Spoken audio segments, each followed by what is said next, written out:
मैं doctor R के पुरोहित, आपका स्वागत है। आज दबाव समूह पर चर्चा करें। प्रजातांत्रिक देशों में एक विशेष समूह पाया जाता है जिसे दबाव समूह का नाम दिया जाता है। जैसा कि शब्द से स्पष्ट है, समूह किसे कहते हैं? जिन लोगों के हित एक समान होते हैं, जिनके स्वार्थ एक समान होते हैं, उसका उन लोगों का एक समूह।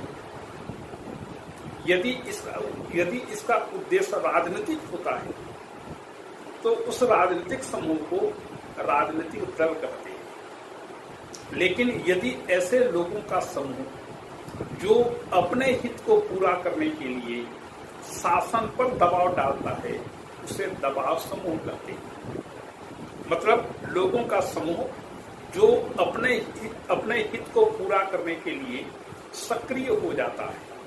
यदि शासन के द्वारा कोई ऐसा काम किया जाने वाला है जिससे उनका हित प्रभावित होगा, तो वो समूह के लोग या कुछ लोग मिल करके एक समूह का निर्माण करते हैं जिसे दबाव समूह कहा जाता है। और यह दबाव समूह शासन पर दबाव डालता है, शासन को प्रभावित करता है, ताकि उनके हितों की पूर्ति में बाधा न आने पाए और उनके हितों की पूर्ति हो सके।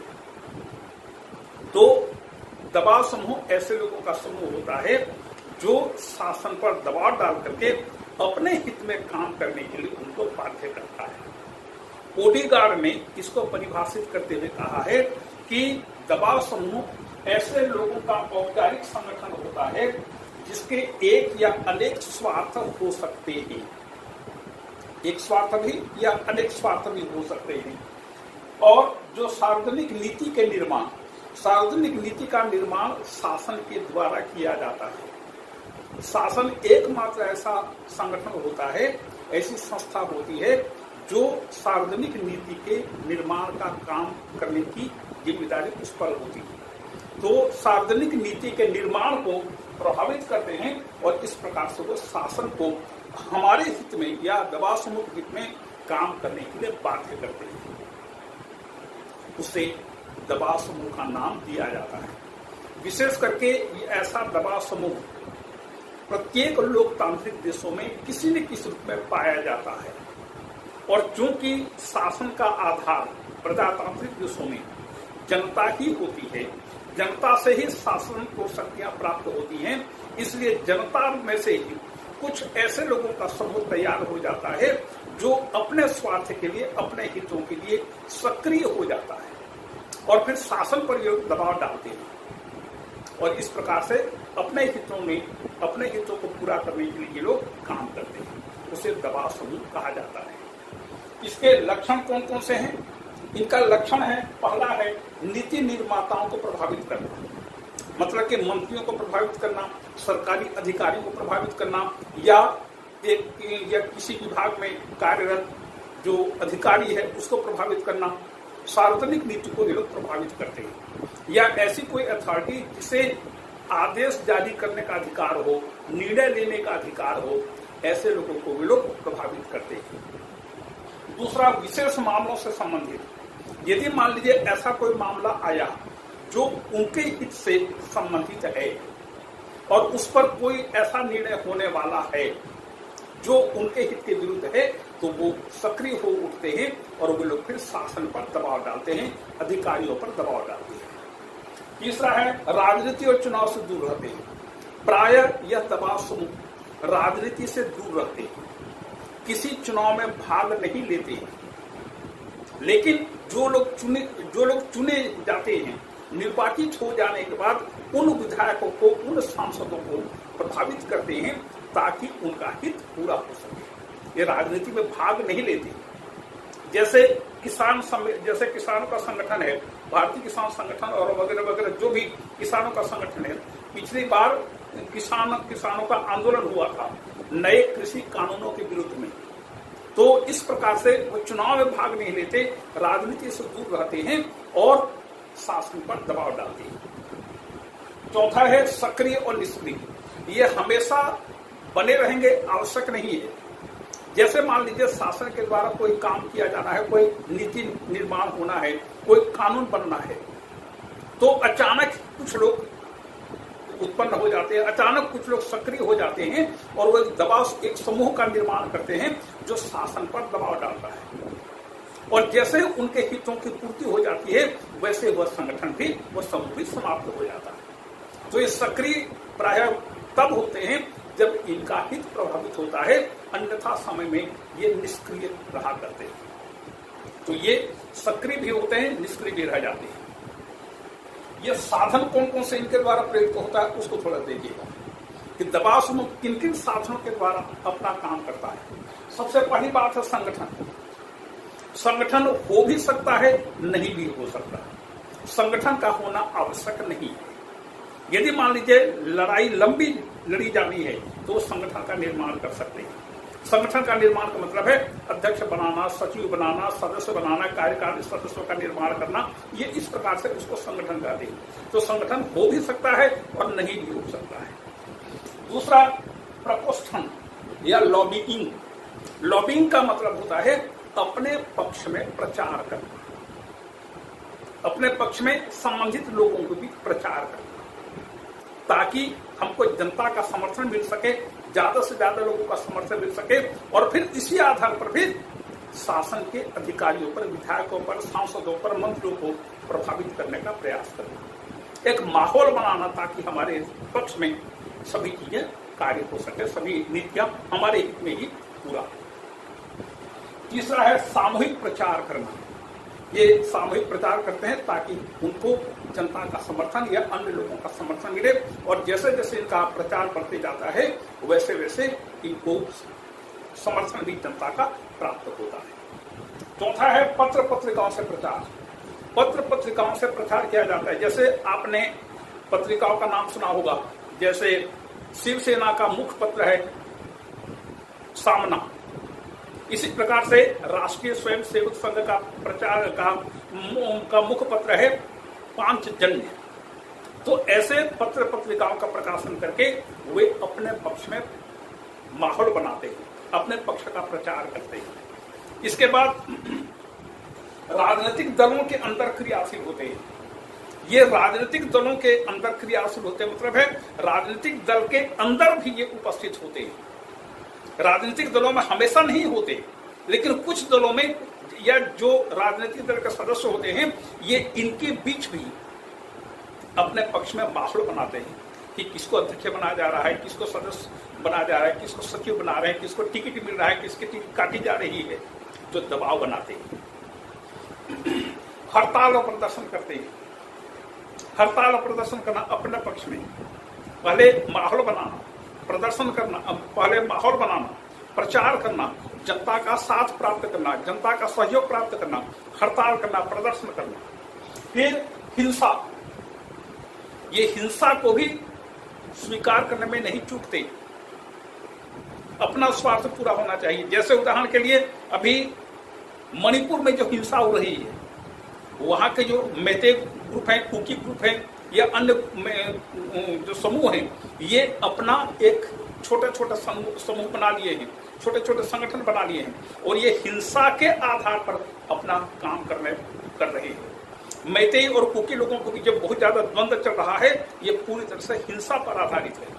कोई औपचारिक संगठन नहीं है, लेकिन हिंसा का सहारा लेते हुए अपने स्वार्थ को पूरा करने का प्रयास कर रहे हैं।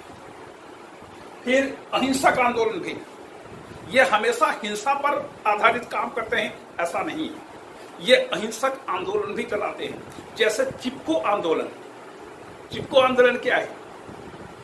चिपको आंदोलन में जो इस आंदोलन के में भाग लेते थे वो वृक्षों की कटाई का विरोध करते थे, वनों की कटाई का विरोध करते थे। मान लीजिए मजदूर वृक्षों की कटाई के लिए जा रहे हैं या काटने के लिए उद्यत हो रहे हैं तो उस पेड़ में ये जाकर चिपक जाते थे, मतलब कि पेड़ को चारों तरफ, तो पेड़ को अपने हाथों से बिल्कुल लपेट लेते थे।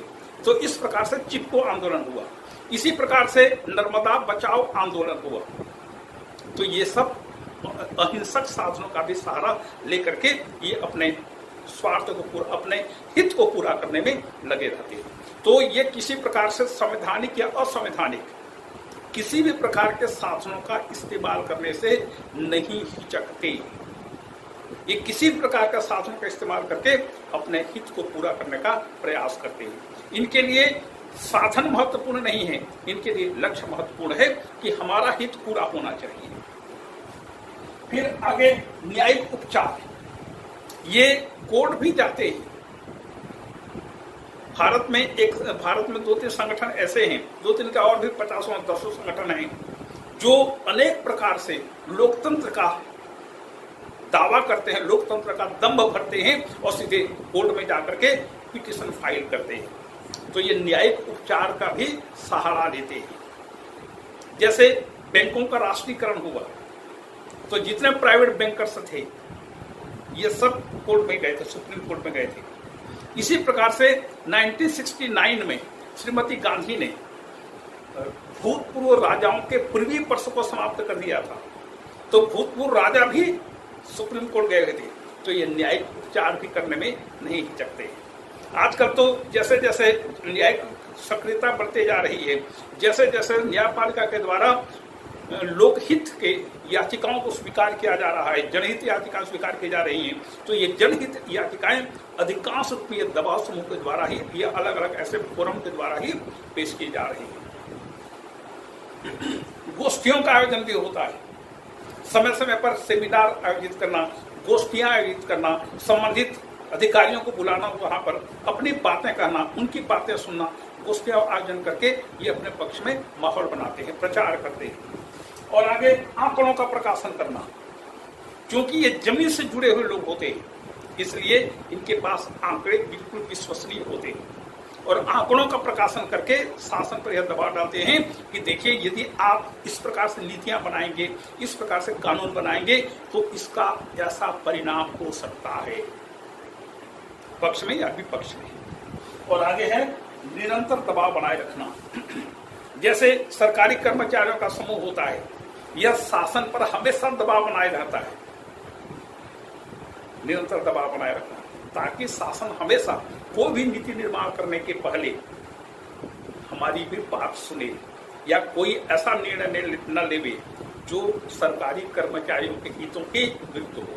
इसलिए आपने देखा होगा कि प्रथम श्रेणी, द्वितीय श्रेणी, तृतीय श्रेणी, चतुर्थ श्रेणी, सभी श्रेणियों का अलग अलग कर्मचारी संघ है, ये हमेशा शासन पर दबाव बनाए रखते हैं। तो ये इनके साधन है, इन साधनों का इस्तेमाल करके दबाव समूह अपने हितों को पूरा करने में लगा रहता है। फिर अब देखें लक्षण। लक्षण इनके कौन कौन से होते हैं? सबसे पहले है, ये पहला लक्षण है सीमित उद्देश्य। एक खास मकसद से ऐसे दबाव समूह का गठन होता है, तो इसका उद्देश्य सीमित होता है। इसी प्रकार से इसकी सदस्यता भी सीमित होती है, क्योंकि उससे संबंधित लोग ही इसके सदस्य बन सकते हैं। जैसे महिला समूह है, महिला समूह में कोई पुरुष इसमें सम्मिलित नहीं हो सकता। जैसे श्रमिक समूह है, श्रमिक समूह भी दबाव समूह के रूप में काम करते हैं, तो श्रमिक समूह में गैर श्रमिक व्यक्ति सदस्य नहीं बन सकता। जैसे छात्रों का अखिल भारतीय छात्र संगठन और फिर AISF, ये सब जो विद्यार्थियों के संगठन है, NSUI, ASI, ये सब जो विद्यार्थियों का संगठन है, ये भी दबाव समूह है। तो जो विद्यार्थियों का समूह है उसमें गैर विद्यार्थी सदस्य नहीं हो सकता, तो इसकी सदस्यता सीमित लोगों को प्राप्त होती है, सबको नहीं होती। जैसे मान लीजिए, जैसे छात्रों का समूह है, यह हमेशा छात्र संघ के लिए महाविद्यालयों में चुनाव का समर्थन करता है। यदि मान लीजिए सरकार ने कभी चुनाव कराने से इनकार कर दिया, या उसने कहा कि अब इस समय छात्र संघ का चुनाव नहीं होगा, मनोनयन से छात्र संघ का गठन होगा, तो ये लोग फिर दबाव बनाते हैं, आंदोलन करते हैं, अनेक प्रकार के अहिंसक आंदोलन को शुरू करते हैं, ताकि शासन पर दबाव बनाया जा सके और वो शासन छात्र संघ के निर्वाचन के लिए अपनी सहमति प्रदान करे। और संवैधानिक और असंवैधानिक तरीके, संवैधानिक तरीकों का भी इस्तेमाल किया जा सकता है और असंवैधानिक तरीकों का भी इस्तेमाल करने में ये नहीं हिचकते। इनका मूल उद्देश्य होता है लक्ष्य को प्राप्त करना। इनके लिए साधन ज्यादा महत्वपूर्ण नहीं होता। वो गोष्ठियों का आयोजन कर सकते हैं, किसी शासन के अधिकारियों को ब्लैकमेल कर सकते हैं, प्रदर्शन कर सकते हैं, जुलूस निकाल सकते हैं, रैली निकाल सकते हैं, हिंसक प्रदर्शन कर सकते हैं, गोलियों की बौछार कर सकते हैं, चिपको आंदोलन के समान काम कर सकते हैं, या मणिपुर के विभिन्न संगठनों के समान काम कर सकते हैं, न्यायपालिका में जा सकते हैं, कहीं भी जा सकते हैं, लेकिन हमारा हित पूरा होना चाहिए। तो सभी प्रकार के संगठन का ये सभी प्रकार के साधनों का इस्तेमाल करते हैं। इसके बाद शासन से बाहर रहते हैं, शासन के अंदर नहीं रहते, शासन के बाहर रहेंगे, शासन पर दबाव डालेंगे। आगे संगठित और असंगठित स्वरूप, संगठित भी हो सकते हैं, असंगठित भी हो सकते हैं। यदि कोई संगठन स्थायी रूप से बना हुआ है तो स्वाभाविक है उसमें संगठन के लिए विभिन्न पदाधिकारी होंगे, उनके नियमावली होगी, उनका अपना संविधान होगा, उनकी नियमावली होगी, उसके आधार पर संगठन हमेशा बने रहता है और अपना काम करते रहता है। लेकिन हमेशा ऐसा नहीं होता। तो इस प्रकार से इनका संगठन होता भी है और नहीं भी होता है। और आगे लोकतांत्रिक व्यवस्था में सक्रिय होते हैं, विशेष करके लोकतांत्रिक देशों में जहां पर शासन को जनता से शक्तियां प्राप्त होती हैं, जनता के हित में शासन को प्रभावित किया जाता है ताकि जनहित में कोई भी काम किया जा सके और जनता के हितों के विरुद्ध कोई भी काम न हो। और इसी प्रकार से आगे है, ये हमेशा अपने हितों की रक्षा में तत्पर रहती है। तो ये दबाव समूह के बारे में प्रारंभिक जानकारी हुई। अगली चर्चा में फिर हम दबाव समूह के प्रकार की चर्चा करेंगे। आज के लिए इतना ही। आपको धन्यवाद।